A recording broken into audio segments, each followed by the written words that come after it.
할렐루야. 오늘 시간도 우리 하나님 주시는 은혜와 평강과 기쁨이 가득하시기를 주의 이름으로 축원합니다. 오늘이 이제 12월 30일이고 또 이제 올 한 해도 이틀 정도밖에 남지 않았습니다. 지난 한 해 돌이켜보면 참 많은 사고와 사건들이 있었는데 사고를 당한 이들에게는 하나님의 위로하심이 있기를 바라고 또 우리 성도들에게는 그동안 지켜주신 은혜 감사하며 또 기쁨이 가득하실 수 있기를 주의 이름으로 축원합니다. 우리 한번 옆에 오신 분들 보시면서 좀 격려하며 인사하겠습니다. 지난 한 해 동안 참 고생 많았습니다. 잘 살아오셨습니다. 우리 앞으로도 힘내서 잘 살아봅시다. 한번 격려하시면 좋을 것 같습니다. 누가 그렇게 격려해주고 칭찬해주고 또 힘을 불어넣어주는 건 별로 없죠. 인사 잘 안 하시죠. 그렇게 교회라도 오시니까 이렇게 좀 인사하고 또 위에서 기도해주고 할 수 있는 겁니다. 우리 학생들도 인사했어요? 옆에 성희도 인사했어? 네. 여러분 요즘 우리 사회 우리가 많이 경험하고 또 그렇게 느끼고 있는 것 중에 하나가 참 불안이 가득한 그런 시대다. 그래서 어떤 사회학자는 현대사회를 이야기하기를 불안사회다. 그렇게 명명하는 것을 볼 수가 있습니다. 이 불안이라고 하는 것을 국어사전에서 찾아보면 자기에게 지금 나쁜 일이 일어나지는 않았지만 언젠가 나에게 그런 나쁜 일이 일어날 것이다. 라고 그렇게 생각이 되어지면서 느끼는 감정이 바로 불안이다. 그렇게 정의를 하고 있습니다. 지금 당장 어떤 나쁜 일이, 슬픈 일이 나에게 생기진 않았어요. 그렇지만 앞으로 언젠가는 그것이 나에게 일어날 것이라고 그렇게 예상하면서 내가 이렇게 불안해하는 감정을 갖는 것을 이야기하는데 이 불안이라고 하는 것은 그 대상이 명확하지는 않습니다. 소위 내일 어떤 일이 일어날지를 내가 정확히 알면 그것에 대해서 내가 이렇게 잘 대비하고 준비를 하면 불안해할 필요가 없는 거죠. 근데 그것이 언제 일어날지 모르기 때문에 그것을 생각할 때마다 내 마음속에 부정적인 그런 감정이 솟구치게 됩니다. 그게 불안인 것인데 그 대상이 모호하기 때문에 그래서 이 불안을 회피하거나 또는 예방하지 못하는 그런 무력감을 이제 우리가 갖게 된다는 거예요. 그래서 이 불안이 계속 이어지게 되면은 우리가 무력한 그런 삶을 살아가게 된다는 거죠. 피동적이고 수동적인 그런 삶을 살아가게 된다는 거죠. 그래서 이런 불안을 극복하는 그런 지혜와 능력과 힘이 우리 가운데 있어야 되는데 오늘 이 본문을 통해서 우리가 좀 어떻게 이런 시대를 살아가면 좋을지 말씀을 통해서 지혜를 구하기를 원합니다. 우리 사회를 보면 참 많은 불안한 그런 요소들이 있습니다. 우리 청년들에게는 내가 언제 취업을 하게 될까, 결혼을 할까라고 하는 그런 불안한 요소들이 있죠. 점점 취업이 어려워지고 또 그로 인해서 결혼도 점점 늦어지고 하는 그런 이유 때문에 불안해하는 그런 모습들을 우리가 볼 수가 있습니다. 우리 어르신들도 마찬가지죠. 노후의 삶을 살아가면서 장수하게 되는데 앞으로 내가 경제적인 어려움들을 어떻게 극복해낼 수 있을까 이런 생각 가운데 불안을 느끼면서 살아간다는 겁니다. 이 개인적으로나 사회적으로나 이런 불안 요소가 충만한데 이게 비단 사회적인 요소, 개인적인 상황으로만 치부할 것이 아닌 것이 교회적으로도 보면 이런 불안한 요소들이 많이 있다는 거예요. 가장 큰 불안 요소가 무엇일까요? 다음 세대에 대한 걱정과 불안이다. 우리 자녀들이 점점 신앙 생활, 하나님을 믿는 믿음의 삶으로부터 멀어져 가고 있기 때문에 그런 거죠. 그래서 여러분 감사하게도 우리 교회는 그래도 교회 학교가 유치부, 유아부에서부터 청년부에 이르기까지 다 조직이 되어 있고 또 활동하고 있어서 참 감사한데 웬만한 교회들 모습을 보게 되면 교회 학교가 없는 데가 많아요. 작년들은 그래도 100명, 150명 이렇게 출석을 하는데 교역교 보면은 없는 부서들이 있다. 교역교 자체가 운영 안 되는 그런 교들입니다. 그래서 슬픈 이야기지만 어떤 교회 새 가족이 오셨다 그래요. 근데 그분도 연세가 좀 있으신 분인데 이렇게 예배 드리고 나서 가면서 전사님이 이제 오늘 어떻게 오셨습니까? 그렇게 물어보시니까 그냥 방문하러 갔다고. 그래서 이 교회 좀 계속 다녀보실 의향이 있으십니까? 그렇게 물었더니 그분이 이야기하더니 이 교회는 노인들밖에 없어서 다니고 싶지 않아요. 그렇게 이야기를 하더라고요. 우리 성도 여러분들은 그러십니까? 슬픈 자화상이죠. 우리 젊은 우리 방수경 권사님 어떠세요? 우리 교회 다니실 만하세요? 네, 감사합니다. 그런 교회들이 있어요. 이게 이제 교회에서는 이 우리 직분을 가진 임원들의 고민이고 불안 요소인 거죠. 앞으로 우리 교회가 우리 자녀들 신앙교육하는 데 있어서 또 교회가 또 유지되고 변화 발전한다 그러면 계속해서 다음 세대가 이어져야 되는데 이런 것들이 약화됨으로 인해서 교회 안에도 불안이 증가되고 있다라고 하는 거죠. 또 가난한 교인들도 점점 늘어나고 있는 것도 불안 요소 중에 하나다라고 하는 겁니다. 가난 거꾸로 이야기하면 안 나가라고 하는 거죠. 개인적인 이유로 또 교회 여러 가지 문제들로 인해서 교회에 출석하지 않는 그런 성도들이 점점 늘어나고 있다. 앞으로 가면 갈수록 그런 사람들이 더 늘어나리라 그렇게 예상을 하는데 이로 인해서 교회 공동체가 무너지지 않을까. 그런 염려와 불안들이 교회 안에 가득하고 있다라고 하는 거죠. 이단들이 독재하고 이제 그러면서 이 교회가 앞으로 어떻게 되어질 것인가라고 하는 그런 불안 요소들이 교회 안에도 가득해 있다는 것.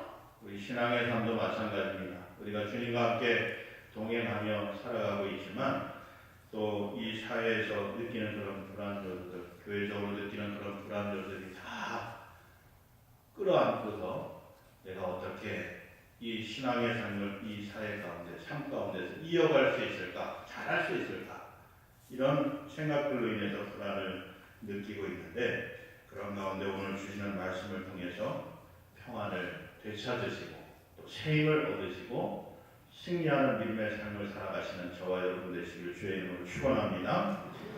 여러분 이 불안이라고 하는 것은요 예수님 시대 특히 제자들에게도 동일하게 있었습니다.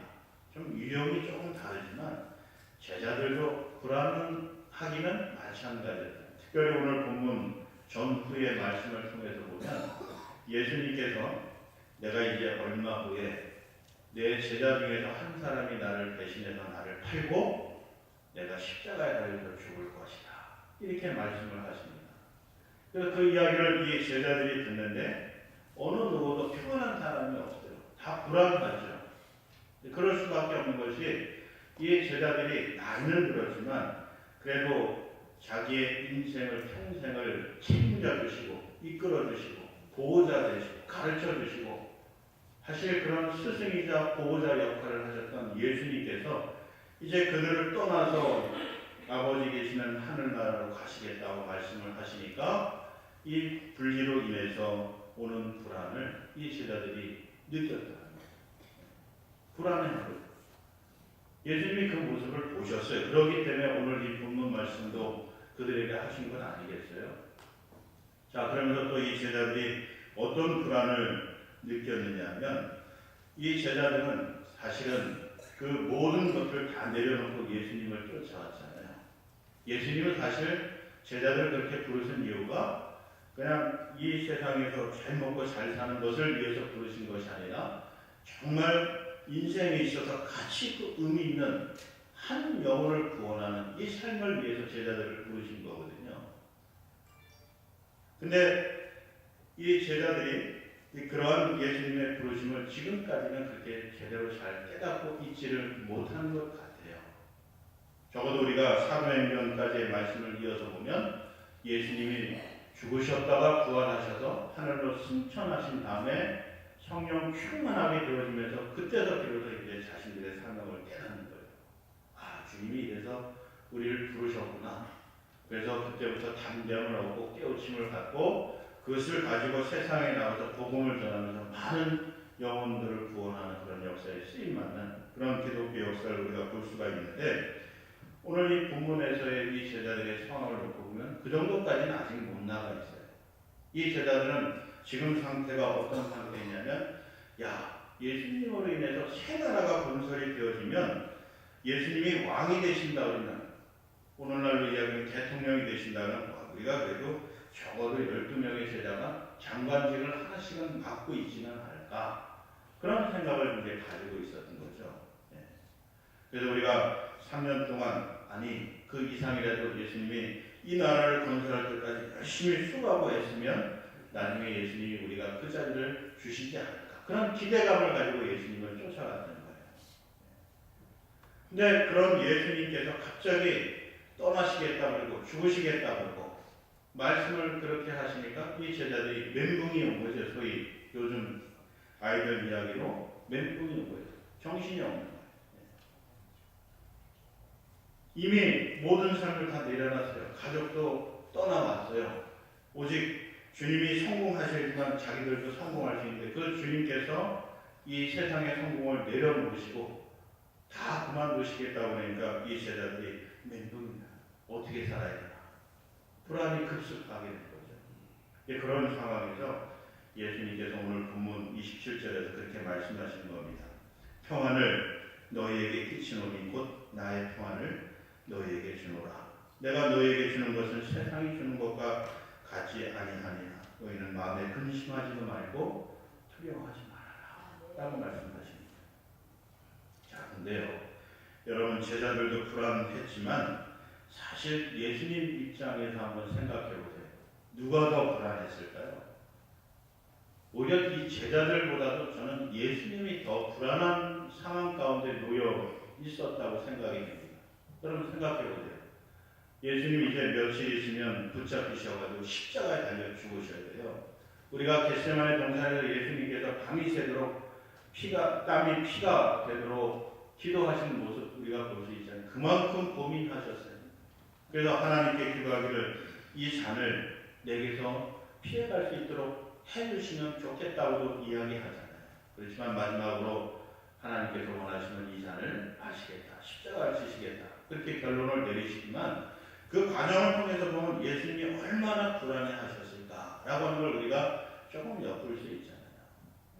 예수님도 우리와 같은 육신을 입으시고 인간의 연약함으로부터 오는 그런 공격들을 다 받으셨어요. 예수님이 공생을 시작하실 때 사단이 유혹하잖아요. 뭘로 유혹합니까? 먹을 것으로 유혹해요. 왜? 예수님도 육신을 입으신 분이었기 때문에 배고픔을 느끼셨다는 거죠. 그래서 먹을 것 가지고 배고픈 사람을 유혹해서 사단의 권살에 들려고 했는데 예수님이 그것을 다 물리치셨잖아요. 그래서 오늘 이 본문에도 보면 예수님이 십자가를 지시기 며칠 전이기 때문에 제자들보다도 그 모든 과정을 알고 고통을 아시는 주님께서 더 불안하고 힘드셨을 거야. 충분히 예상해 볼 수 있어요. 자, 근데 예수님이 어떻게 하시냐면 그분이 그 누구보다도 불안한 상황에, 어려운 상황에, 고난 상황에, 고난 가운데 있었지만 예수님 하시는 모습을 한번 보세요. 어떻게 하십니까? 불안에 떨고 있고 두려워하는 제자들에게 오히려 그들을 위로하고요. 너희가 좀 평안하기를 바란다. 내 평안을 너에게 주니까 이 평안을 가지고 너희가 두려워하지 않았으면 좋겠다. 그렇게 위로하고 격려하시는 모습을 보여주잖아요. 제가 이 말씀을 보고 이런 예수님의 모습을 발견하면서 저도 그렇게 되기를 원하고요. 우리 교회 성도 여러분들이 이런 삶을 좀 사셨으면 좋겠다. 그런 바람을 좀 가져봤어요. 여러분, 누군가에게 이 기댈 수 있는 언덕이 되어주는 것, 이게 예수님의 모습이거든요. 예수님도 불안하고 두렵고 떨리지만 그러나 그보다 더 불안하고 두려워 떨리는 연약해 있는 이 제자들을 좀 격려하고 위로하고 세우려고 하는 그런 모습을 예수님께서 보여주시고 있다는 거죠. 이걸 정말 우리가 좀 본받았으면 좋겠다. 이런 예수님의 모습 때문에 우리가 예수님을 사랑하고 존경하고 따르기를 원하는 것 아니겠어요? 닮기를 원하는 것 아니겠느냐는 거죠. 여러분 이제 올 한 해는 좀 다 지나갔지만 우리 올해 표 중에 하나가 좋은 사람이었어요. 좋은 사람. 근데 이 좋은 사람은 성령이 충만하고 위로함이 충만한 바나바를 지칭하는 말이었습니다. 여러분 바나바 그러면은 생각나는 삶이 어떤 삶이에요? 성령 충만하고요. 이 어렵고 힘든 사람들을 격려하고 위로하고 세우는 거예요. 버림받은 사람을 잘 격려하고 훈련시켜갖고 제자를 세우는 거예요. 그 대표적인 게 마가 아니겠어요? 바나바하고 바울이 이 선교여행을 떠났는데 이 마가를 데리고 떠났어요. 근데 이 마가가 이 타울로스 산맥을 넘어가려고 했는데 너무 힘든 거예요. 두려운 거예요. 그래서 나는 못 가겠다고 포기하고 다시 돌아왔잖아요. 안 되고. 그리고 두 번째 선교여행 떠나려고 할 때 바울은 전에서 데려가면 안 되겠다고. 그럼 선교의 시장을 얻겠다. 그러면서 바나바하고 서로 다투잖아요. 근데 바나바는 어떻게 합니까? 그래도 한 번 더 데리고 가보자. 그러면서 데려가려고 했는데 의견이 일치가 안 돼서 결국은 바울은 따로 다른 제자를 데리고 선교여행을 떠나고 바나바는 그를 데리고 쿠보로 성으로 가잖아요. 근데 거기서 마가를 훈련시켜요. 지금은 연약하지만 훈련시켜서 든든한 제자로 세웁니다. 그래서 나중에 베드로의 수제자가 되게 하잖아요. 베드로를 대신해서 성경을 쓰게도 만들잖아요. 이 일을 누가 했냐면 바나바가 했어요. 그래서 여러분 우리가 바나바를 이야기할 때 위로의 사람이라고 그 이름에서도 드러나지만 위로의 사람, 격려의 사람, 성령의 사람이라고 그렇게 이야기하잖아요. 근데 오늘 이 본문에서도 예수님이 그런 모습을 보여주고 있는 거예요. 그러면 바나바는 누구를 통해서 이것을 배웠겠어요? 예수님을 통해서 그것을 배운 거였거든요. 그래서 나도 예수님처럼 제자들을 격려하고 가족들을 위로하고 또 주변에 있는 사람들에게 힘을 불어넣어서 살아나는 그런 역사에 내가 통로를 쓰임받아야 되겠다. 그렇게 바나바가 생각하고 살아갔던 것이고 오늘 그 모습을 오늘 이 본문에서 예수님에서 보고 배웠다는 거예요. 이제 바라기는 저와 여러분들도 이런 예수님처럼 바나바와 같이처럼 2019년도는 우리가 예상해 보건대 또 많은 사람들이 이야기하기를 더 불안이 가중되는 그런 시대라고 이야기해요. 소망이 점점 줄어드는 그런 시대라고 이야기합니다. 그런데 우리 신앙의 사람들, 믿음의 선배들의 입에서 나오는 말씀들은 아니다. 그래도 2019년도 하나님께서 인도하시고 또 하나님 창중에 붙들리면 우리에게 생각할 수 없는, 생각하지 않았던 그 이상의 놀라운 소망과 하늘의 역사들을 경험할 수 있을 것이다 라고 하는 그런 긍정적인 말씀, 믿음의 말씀들, 소망의 말씀들이 나오는 입이 되시기를 바라고 또 그런 복의 통로로 쓰임 받으셔서 우리 모두가 다 승리할 수 있는 그런 믿음의 삶에 있어서 귀하게 쓰임 받으시는 저와 여러분 되실 수 있기를 주의 이름으로 축원합니다. 이제 그러면서 여러분 예수님께서 오늘 이 제자들에게 평안을 주시겠다고 이야기해요. 근데 이 평안이 어떤 평안이냐라고 그럴 때 먼저 이 세상이 주는 평안과 다르다 그렇게 말씀하시잖아요. 질적으로 다르다.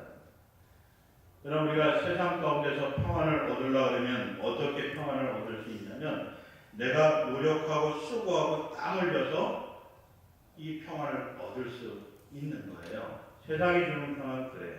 거저 주는 거 별로 없어요. 다 수고하고 노력해만 해요. 예를 들어 볼까요? 우리 자녀들도 있는데 이 자녀들이 공부하는 데 있어서 어떨 때 평안을 느낄까요? 내가 수고한 대로 좋은 성적을 거뒀을 때 그때 평안을 얻어요. 기쁨과 평안을 얻잖아요. 근데 그 평안이 오래 지속될까요? 아니요. 잠시 잠깐이에요. 그 다음날 자고서 일어나면 또 불안이 찾아와요. 걱정이 찾아와요. 어떤 걱정입니까? 다음번 시험에는 내가 이 성적을 유지할 수 있을까? 어떻게 하면 또 더 좋은 성적을 얻을까? 그러니까 또 불안해서 열심히 공부해요. 세상이 주는 평안들은 다 이런 거예요. 돈이 없어서 불안하고 걱정하시는 분들 있죠. 그래서 어떻게 하면 이 평안한 삶을 살아갈 수 있을까라고 하면서 열심히 수고하고 땀을 흘리면서 돈을 버시잖아요. 그래서 통장에 좀 돈이 그득하면 내가 좀 평안하다 그렇게 생각하시죠. 근데 그 평안이 영원할까요? 그렇지 않습니다. 며칠 지나고 나면 또 다른 불안이 급습을 해요. 또 다른 불안의 요소들이 나를 불안하게 만든다. 근데 여러분 주님이 주시는 평안은 어떤 평안이냐면 그렇게 잠시 있다가 사라지는 그런 평안이 아니라 영원한 평안을 우리에게 주시겠다는 거예요. 그리고 그 평안은 어디에서 기인하냐? 바로 예수님에게서 기인한다. 그렇게 성경이 우리에게 말씀합니다. 그래서 27절 다시 한번 보시면 이 평안은 너에게 주노니 곧 나의 평안을 너에게 준다. 이렇게 말씀하시잖아요. 그리고 이것은 세상이 주는 것과 다르다. 같지 않냐. 그렇게 말씀하잖아요. 자, 이게 왜 영원할 수밖에 없느냐면 예수님의 속성에 기인한 그런 평안이기 때문에 그래요. 그럼 지금 예수님은 어떤 존재로 변화되어 있으세요? 이 세상에 계실 때는 인간의 육신을 입고 먹을 것, 입을 것, 살 것으로 인해서 고통당하고 걱정하고 염려하는 그런 모습이 있었지만 그러나 지금은 온전히 하늘에 속하신 하나님과 같은 분이 되으셔서 영원히 존재하시는 그런 분이 되셨다. 그래서 그분으로부터 오는 그 평안도 이 세상의 어떤 조건과 환경을 통해서 좌지우지되고 사라지고 하는 것이 아니라 영원히 가는 그런 평안이다. 그래서 그 주님을 우리가 마음속에 영접하고 있으면 주님과 함께 오시는 그 평안으로 말미암아 우리가 이 땅에서 아무리 상황이 바뀌어도 조건이 악조건이 되어도 주님으로 말미암아서 우리가 그 평안을 영원히 누리면서 살아갈 수 있게 된다. 이게 우리 믿음의 삶입니다. 여러분들이 신앙생활 하시는 이유가 무엇이에요? 신앙생활 하는 것은 주님과 함께 동행하는 삶을 이야기하는 거예요. 근데 그 주님으로부터 오는 이 평안을 누리면서 살아가는 것을 이야기하는 겁니다. 그래서 여러분, 진정한 신앙인은 이 세상이 아무리 우리를 공격할지라도 내 상황이 바뀌어서 부자에서 가난한 데로 떨어졌을지라도 전혀 이 평안을 빼앗아갈 수가 없는 거예요. 왜? 주님이 평안과 함께 나와 함께 하시기 때문에. 그래서 우리가 설령 가난할지라도 목먹을지라도 헐벗었을지라도 외부에 이 악한 사단의 권세를 가진 자들이 우리를 공격해 올지라도 우리가 전혀 걱정하고 불안해하고 할 필요가 없는 것이 이 평안이 우리 가운데 있기 때문에. 죽음도 마찬가지예요. 여러분, 우리가 지난번 장기발전위원회에서 설문조사했을 때 감사하게도 우리의 성도들은 이 사후세계 천국에 대해서 거의 70% 이상의 확신을 가지고 계세요. 나 죽으면 천국 간다. 주님과 함께 천국에서 영원히 산다라고 하는 그런 믿음과 확신을 가지고 계시더라고요. 참 감사해요.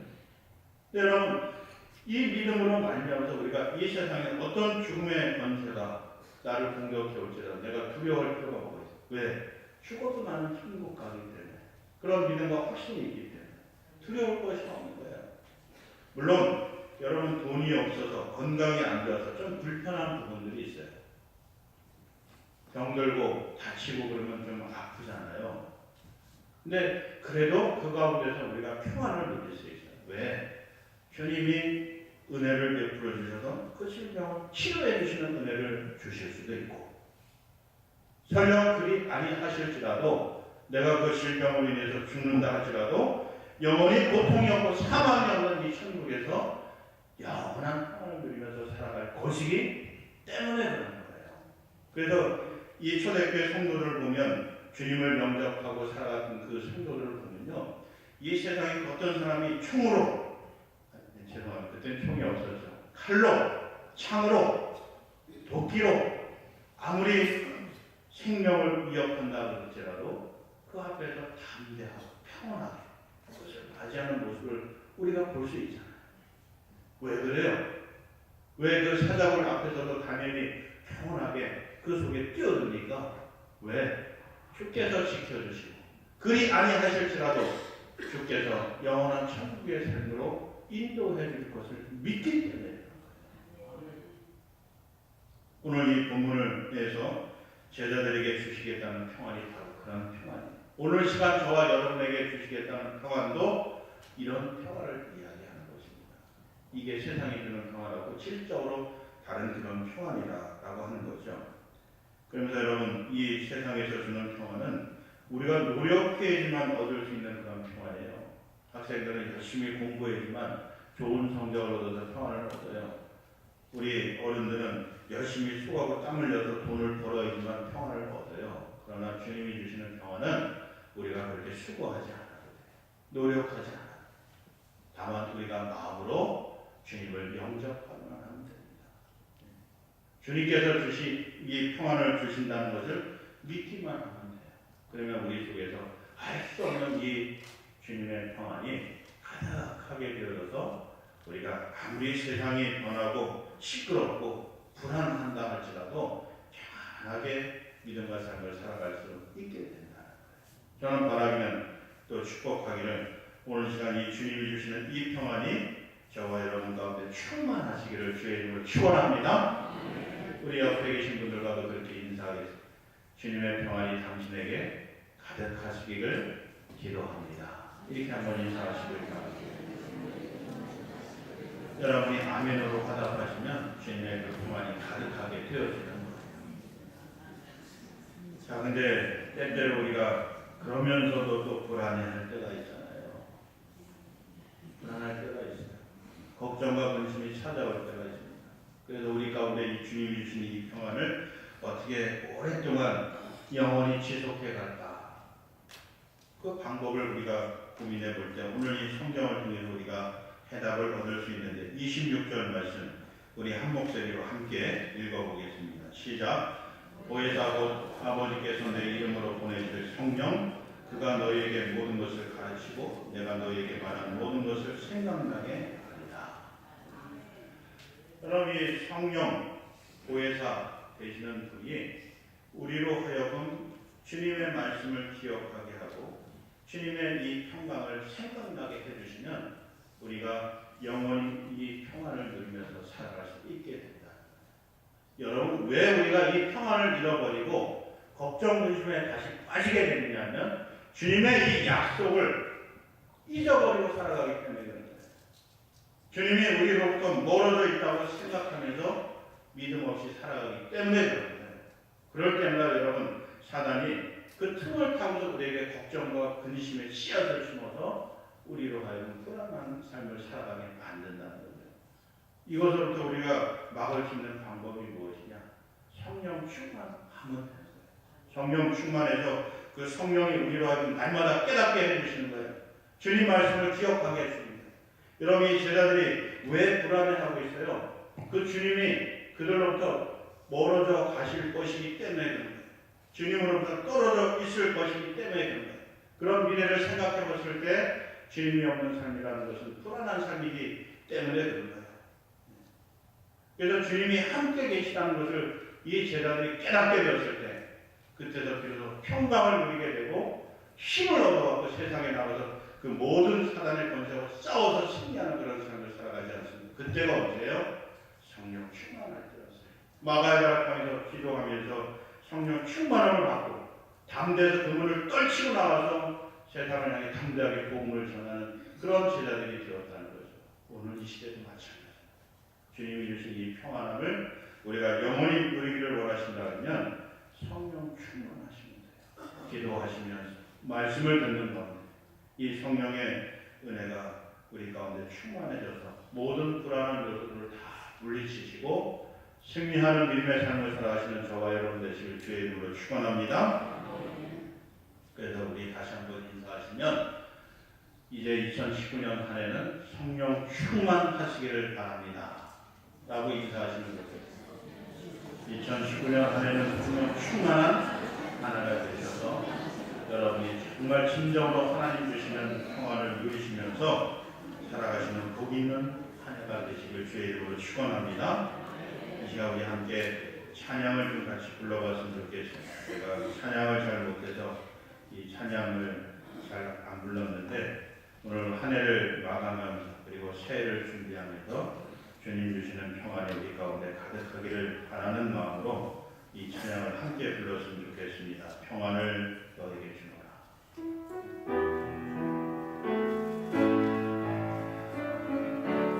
우리 두 손 들고 찬양할까요? 평안을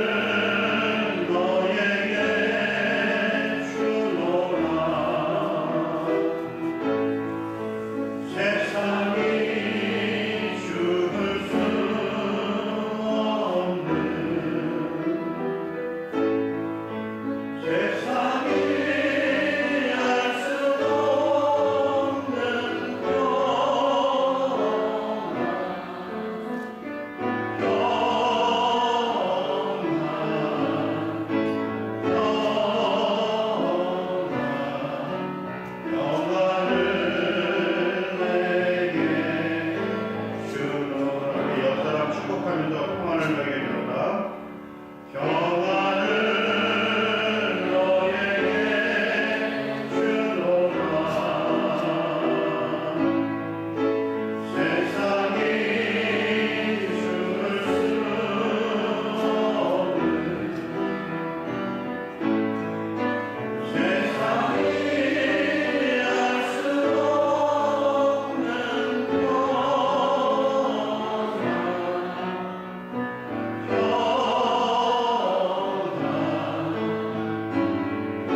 주님께서 이 시간 우리 모든 성도들 가운데 찾아와 주시고 임재하시고 영원토록 이 평안을 누리는 복의 사람들 되게 하여 주시옵소서.